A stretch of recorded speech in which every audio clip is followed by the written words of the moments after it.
नमस्कार, आप सभी का स्वागत है। महान आचार्य शुक्राचार्य के अनुसार इन 4 कारणों से किसी भी पुरुष की पत्नी निश्चित ही उसके नौकर के साथ भाग जाती है अथवा उसके साथ संबंध स्थापित करती है।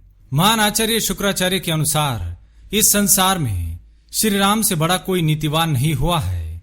उनकी नीतियों के कारण ही वानरों ने श्री राम का दास बनना स्वीकार किया और भगवान श्री कृष्ण के समान कोई कूटनीतिज्ञ भी नहीं हुआ है जिन्होंने अपनी बहन सुभद्रा का हरण अर्जुन से करवाया था। अतः मनुष्य को अपना जीवन श्रेष्ठ नीतिकारों की नीतियों एवं कूटनीतियों को ध्यान में रखकर ही करना चाहिए, तभी वो अपने जीवन में सुख शांति प्राप्त कर सकता है। शुक्राचार्य ने एक मनुष्य को अपनी पत्नी और नौकर के साथ किस प्रकार से व्यवहार करना चाहिए बहुत ही महत्वपूर्ण उपदेश दिया है। कई बार पुरुष अपने अच्छे स्वभाव के कारण पत्नी और नौकर तथा अन्य परिवारजनों के साथ मूर्खतापूर्ण व्यवहार करता है, जिस कारण से उसकी पत्नी, नौकर और परिवार के लोग उसका फायदा उठा लेते हैं। आवश्यकता पड़ने पर कठोरतापूर्ण व्यवहार करना चाहिए, अन्यथा मनुष्य को परेशानियां उठानी पड़ सकती है। शुक्राचार्य कहते हैं कि पत्नी भले ही कितनी ही गुणवान, चरित्रवान अथवा पतिव्रता क्यों न हो, किंतु उसके स्वभाव में कुछ दोष अवश्य ही होते हैं। ये उसके पति के विनाश का कारण बनते हैं। यदि पत्नी के साथ उचित व्यवहार न किया जाए, उसे संतुष्ट न रखा जाए, तो वह निश्चित ही उसके भृत्य अर्थात नौकर के साथ भाग जाएगी अथवा उसके पीठ पीछे उसके नौकर के साथ संबंध स्थापित करेगी। इसलिए एक बुद्धिमान पुरुष को शुक्राचार्य की नीतियों को अवश्य जान लेना चाहिए। शुक्राचार्य ने सेवकों के विषय में बहुत ही महत्वपूर्ण सीख दी है। शुक्राचार्य कहते हैं, जो सेवक केवल धन चाहता है वह अधम होता है।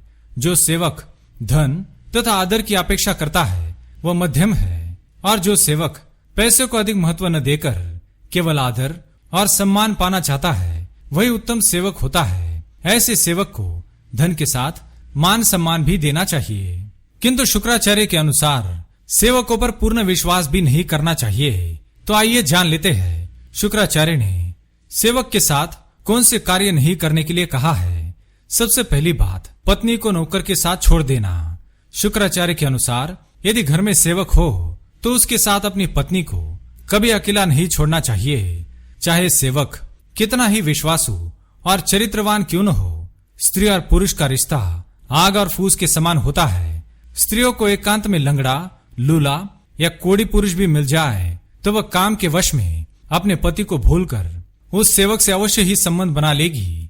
इसलिए सेवक चाहे कितना ही भरोसेमंद क्यों न हो, उसे अपनी पत्नी के साथ कभी अकेला नहीं छोड़ना चाहिए, अन्यथा उसके संसार का विनाश हो जाएगा। दूसरी बात, नौकर को पत्नी के रहस्य बताना। शुक्राचार्य कहते हैं कि नौकर को अपने पत्नी से जुड़े किसी भी प्रकार के रहस्य अथवा गुप्त बातें नहीं बतानी चाहिए। पत्नी चाहे कैसी भी हो, उसके विषय में सेवक को कभी न बतावे, अन्यथा सेवक के मन में उस स्त्री के प्रति काम की इच्छा प्रकट हो सकती है। वह सेवक अपने मालिक की अनुपस्थिति पर उसकी पत्नी को अपने वश में करने का प्रयास अवश्य ही करेगा। अर्थात सेवक के साथ अपने किसी भी प्रकार के गुप्त रहस्य कभी साझा नहीं करने चाहिए, चाहे धन से जुड़े हो अथवा पत्नी से ही जुड़े क्यों न हो।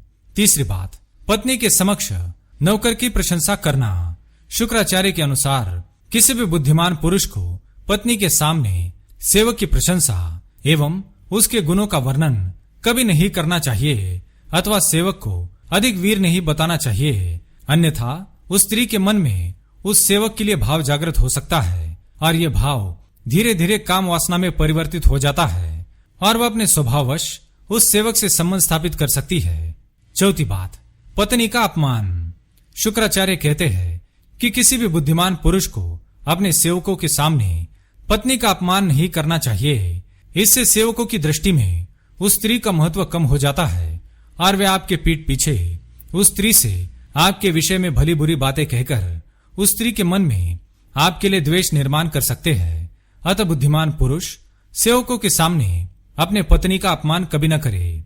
सेवक चुनते समय यह अवश्य जान ले कि सेवक विवाहित होना चाहिए।